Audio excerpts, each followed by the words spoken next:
going to video some of the warm. We're going to video some of the warm up exercises, and we can either give that to you guys to send out, or we'll put it up on Instagram and Facebook and all that stuff. Cool. Kind of quick warm up stuff to do. Sounds good. We'll give one more minute because it's already 8:02 and I hate having to wait, you know what I mean? There's Jake. There we go. Jake is. You're I bet muted. he's muted. Oh, Schnitzel, what's up? What's going on? How's it going? We're here. All right, let's get it started because Now it that we're all here, it is 8:02. Um, Obviously everyone here has probably seen the workout. If you haven't, it's 15-minute AMRAP. We've got 3 burpees over your dumbbell laterally, something we do all the time at 908. 3 hang power clean and jerks, single dumbbell. Something that I think we just did that last week or 2 weeks ago. And then walking lunges and something we just did this week, right? So something we're all very familiar with. It's a 15-minute AMRAP. The burpees and the hang power clean and jerks go up, and the lunges stay the same 30 feet each time unweighted. Um, I wanted to kind of break the call into some quick sections just to kind of talk about maybe the structure of the workout, talk first about maybe warm up, the things that you guys should be thinking about going into it. I know just anecdotally, like this is a workout that's really going to tighten up my low back because of all the hinging that's going on. So if you're like that, we've got Jay on here. Jay's going to talk a little bit about the things you should consider warming up, and then maybe some of the things you should consider like cool down recovery wise, so you're not too beat up from the workout. Jake's on here because obviously he's the master programmer. He's got some great thoughts on kind of strategies and tips and the things you might look out for when you're doing the workout. And then I'm just on here to moderate, I guess, and maybe throw in some opinions here and there. So Jay, we'll start with you, right? So thinking about this workout, you've got lunges. It's a lot of glute hamstring work. You've got a hang movement, which is hinging. And then you've got getting down on the floor and up and off the floor. So a lot of bending at the waist. So, like I said, for me, this is going to tighten up my low back no matter how I cut it. So, knowing me as an athlete, I get tight my low back a lot. What am I doing going into this workout to try to set myself up for success? Yeah, I think glute activation is key and hamstring. Depending on how you're doing the burpees, a lot of times you don't stand up during those burpees, especially when the workout first starts. So it is a lot of hinging, but there's also a lot of just staying bent over. So you got to make sure your back stabilizers are going. You got to make sure your lats are going. You got to make sure your glutes and hamstrings are going. Some, banded squats, some lateral walks to the bands, the stuff to kind of get the glutes going, some RDLs, whether it's lightweight with a dumbbell to kind of get the hamstrings and glutes firing, are a good thing. In terms of the back press ups, you can be bent forward a lot. The more you can kind of bend backwards, the better you're going to feel. Doing some 90-90 stuff to loosen up your hips, just because you are going to be bent over in that clean position. And for the burpees, again and again and again. Also want to make sure you're getting your mid back going, whether it is some good mornings, groiners, whether it is doing some bird dogs with a band, which I think to kind of do that stuff to kind of get those stabilizer muscles going because you are going to be bent over. They're going to be engaged a lot. A lot of things I see during CrossFit workouts would be, I think my 4th year with you guys there is people starting out real fast and people not warming up properly. Like you should be a boxer going into a fight. You should be warm, sweaty, kind of ready to go before this starts, not just getting on there, hop on a bike for 2 minutes and kind of get going.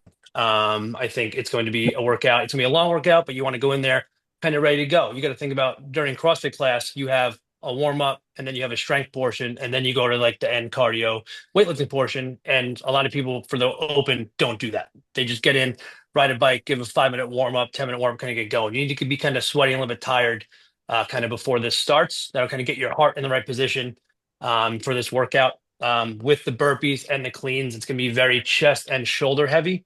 We'll put some warm ups for the shoulders and some band work that you can do beforehand out tomorrow. Biggest thing I've seen through the pros doing it and stuff I've seen online is that, during the lunges, you want to be kind of resting those arms. You want to be up straight for the lunges. It's really the only time you're going to be up straight the whole workout is when you're doing those lunges. So take a little bit slower, shake your arms out, use the lunges as kind of a way to kind of get your back going. All right. Maybe take a few seconds before you start the burpees and cleans again to bend backwards, to rotate, to twist a little bit. You're going to be doing a lot of forward bending. Your back's going to get tired. The more you can do other things in that break time and stay up straight the rest of the time, you'll be kind of better off, I think. Cool. I mean, that sounds good. I know that Jake's going to have a warm up, but we wanted to kind of talk with Jay too, just to get something more comprehensive so that, as people are waiting for heats on Saturday, obviously there's going to be times where you're judging and then you kind of have to hop into a heat right after. We're going to make sure that you guys have a good 10 minutes to get through some of these drills. And then, like Jay said, definitely find a ski, a bike, a rower. Even if it's just 3 minutes, just build an intensity for 3 minutes and get your heart rate up. It's a lot easier to start a workout when you're already a little elevated than it is to go from that resting heart rate into a workout like this, where there's very short reps in the beginning and you're going to get ahead of yourself and probably sprint it like you shouldn't do it. So your heart rate goes, from 80 to 180 in about 2 minutes. That's a tough transition. So, like Jay said, definitely warm up. Jake, within like the workout itself, when you're looking at it, I mean, you're writing workouts, you're testing workouts. You see this workout. What do you think would be your strategy going into it? And then let's break it down for maybe beginner, intermediate, and kind of advanced. Okay. So I mean, just kind of like looking at it right out of the gates, it's sort of the longest short time frame that CrossFit usually puts out. That like 20-minute time frame, you could like almost borderline go, I don't want to say slow, but you could definitely slow your pace down a lot to kind of keep steady and keep controlled, right, and be sustainable. This one's kind of a trap, right? Like it immediately throws you into that elevated heart rate because even if you planned on pacing yourself, how are you going to pace 3 burpees? How are you going to pace 6 burpees? How are you going to pace 9, right? Like you can only pace them so much without like completely stopping. So it's sort of a trap early on in the workout. Like expect that you're going to get your heart rate super jacked up early, and it's not really going to come down. You kind of have to be comfortable with working at your threshold for that 15 minutes. That's one of the reasons why we work such long time frame workouts too, because you get to that feeling of uncomfortability and you realize you still have another, 25 minutes left in the workout. It's a lot easier to wrap your head around that 15-minute workout when you've done 40-minute workouts, right? That are mixed modal. But this is definitely one that I think if you're trying to be competitive, you have to be unbroken early on. You got to hang on to the dumbbell for as long as you possibly can. And then as you start getting to that point where like maybe you are going a little bit above threshold, you have to know yourself well enough to take a quick rest and then get back on it and not spend a lot of time with your hands on your knees or looking for the chalk bucket. Settle into a pace on the double digit rounds. So basically like as the reps get up to 12 and 15, 18, so on, right, and they keep climbing up that ladder, you got to kind of come up with a strategy of where and when you're going to take a quick breath to then keep moving at that good speed, because like as all of you know, if it's like a Tabata style workout, right, like you can work really hard for that first 20 seconds and you can like max out your reps, but when you only got a quick second break, the fatigue can start to add up pretty quickly, right? So you can kind of imagine by the end of the workout, if you're not back on the movement pretty quick, those rests can start to get really, really long, right? That 10-second rest can feel like an instant when, really it's 10 seconds and then 20, 30, 40 seconds starts to go by before you move. So really the only place, kind of like Jay said, that you can recover is on the lunges. So especially if you're like really gassed, you want to kind of like take a step and pause. Take a step, pause. Like especially like Jay said, when you're in that upright position. I'm like kind of on the fence with in agreement with you on staying upright in the lunge, because if you keep your torso upright when you do the lunge, it's obviously a lot more quad heavy. Um, and it kind of slows your momentum a little bit. I always find on walking lunges, if I get a little bit of a lean forward, it's a little bit more glute activating. Yep. I also keep my momentum going. You know what I mean? So I'm kind of leaning forward into it, and as I take my step, I'm moving with momentum right into that next repetition versus like standing up and forcing myself to stop. Mhm. I'd say the one Um, thing you got to be cautious of there, Jake, right, would be the standard. So when you're at the top of the lunge walking, the way CrossFit writes the standard, right, they want hip extension.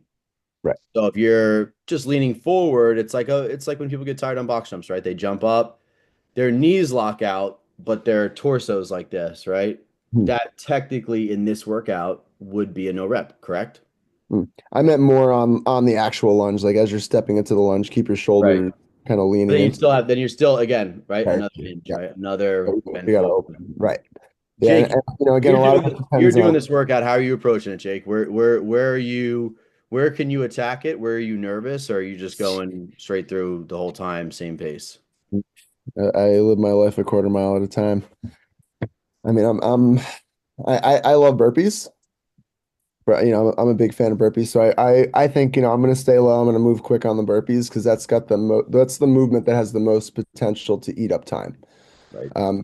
Because if you start going too slow on the burpees, right, the clock is just going to keep chipping by. So I'm going to try to keep my chest low. It's got to be a 2-footed jump, or it doesn't have to be a 2-footed Oh, jump, but it's got to be both feet have to be in the air at the same time. So there's no like, You can do it's a not a lot hop of room over. yeah, it's not a lot of room for error on that though. Like, don't get no repped. That's my Yeah. big thing too, is like show that instant of control at the top of the clean and jerk. Because if your judge is a stickler, which I think if you're judging, you should be, because you want to be judged at the same standard that everybody else is being judged at. Um, Show that extra second of control, right? Use it as an opportunity to take a breath, but don't rush through the reps in the beginning of the workout and start getting no reps because they can be super costly, both mentally and physically. Yeah. Um, and then really just like settling into a pace, I'm gonna try to push a little harder on the first. I'm gonna try to approach it almost like if I was doing a 3K row, right? It's like that like 12 to 15 minute time frame, maybe a little bit less than that, but like I'm gonna push hard at the beginning, I'm gonna push hard at the end, and I'm gonna try to find a pace in the middle. Yeah. So I was listening, like I said earlier, to some of the people that were on. I was listening to the CrossFit HQ. They released a little thing with Denise Thomas, Eric O'Connor, Nicole Christensen talking about the workout, and they were talking strategy. So obviously you've got different ability levels in the gym. One of the things Nicole Christensen said, which was kind of interesting for beginners on the workout, is kind of dividing the workout into thirds. 3 5-minute pieces. Taking the first 5 minutes, feeling almost a little guilty that you're going too slow and then trying to hold on to it for the second 5 minutes because now you're tired, and then for the third it's just like if you've got something left in the tank, go. For the intermediate athlete, they were saying, one of these movements you're probably pretty good at, and then one of the movements you feel like it's going to blow you up, so it's like being smart and attacking where you can, but then on other movements trying to find a pace. So she was saying something like, on the burpees, instead of trying to sprint the 3 and sprint the 6, just immediately take, this is a 100 burpee for time workout. What is that pace, right? And then can I keep that pace, like you said, when you get to 12 and 15 and 18, and right, those 18, 21, 24, if you're getting there, those rounds are going to take up a lot of time. And so to your point before about not sprinting in the beginning, this is, to Jake's point, one of the longest 15-minute workouts you'll ever do because it's an ascending ladder. So you'll feel as if you've done a ton in the first 3 or 4 minutes. But in terms of total volume and reps, it won't be that much. You'll be at 12, but you'll be like, oh my God, I'm only at 4 minutes. But you have to know that it's going to feel long. I'd say don't look at the clock, and also be mindful that if you do get to 24, right, that round is probably going to take you almost as long, if not longer, than the 3, the 6, the 9, and the 12 together. So even though if you look at the clock and you're like, oh my God, I'm only 4 minutes in, remember your last round could take you 3 or 4 minutes just to get through one round there. So try not to look at the clock. It's going to feel long no matter what. I thought don't rush the burpees from the very beginning. That's something that people tend to hold their breath on. They're going to get out of their heart rates jacked up a little too soon. And I don't think you win the workout by doing 3 and 6 burpees quick. Um, on the dumbbells, there's no rule to switch. So Yeah, I thought that was interesting. I thought that was kind I of cool. might do the first 3 on my right, the second 6 on my left, which is my weak arm, and I might even go through the 9 just on my right, and then I might start breaking it up at 12. Obviously, each athlete should break it up as they need. If you're going to switch arms, start on your weaker arm and then go over to your stronger arm.